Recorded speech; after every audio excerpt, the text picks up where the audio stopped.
The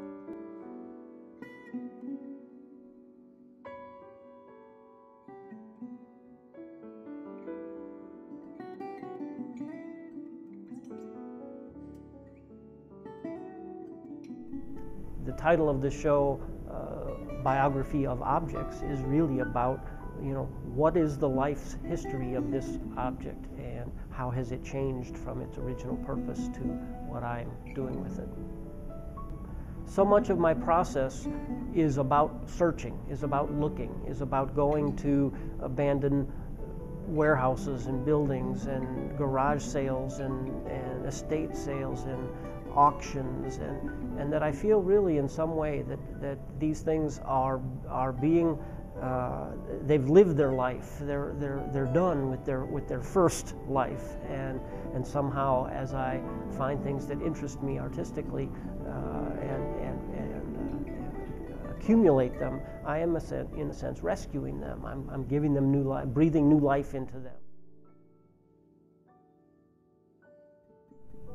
My attempt is never to erase their first life.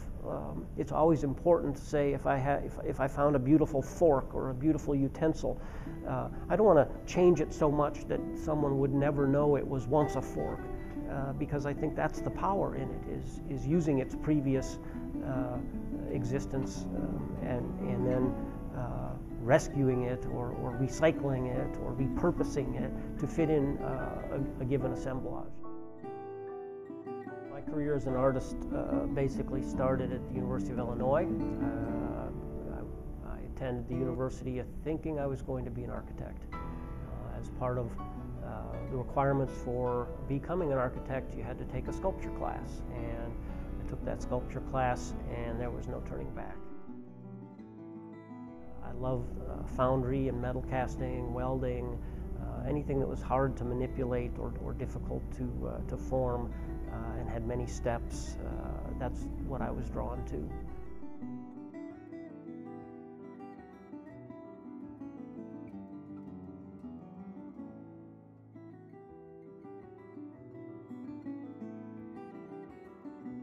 Became interested in woodworking later, actually did some furniture design outside of school. It was my first real job, was as a furniture designer. As I started to take studio time to search, which means I'm out of the studio, one of the big differences between fabricating everything yourself and finding objects is that you are releasing yourself from the studio and you are going out into the world and you are looking for your materials. What I began to realize is that the places I ended up are quite beautiful, not in a traditional sense, but these abandoned sites, these places where I found myself looking for materials. And so I started taking my camera. At first it was more or less to document the areas where I was finding materials, but it grew from that, and it grew because I teach photography, because I am very interested in photography. I spend as much time at these sites now thinking about composition and thinking about photographs as I did thinking about finding materials. When I began working at Wabash College, which was 30 years ago, part of my teaching load involved photography, and I had always been very interested in photography as well. And so I started doing work that incorporated sculpture and photography. They were sculpture collages, or they were photographs, or the sculptures that had photographs in them.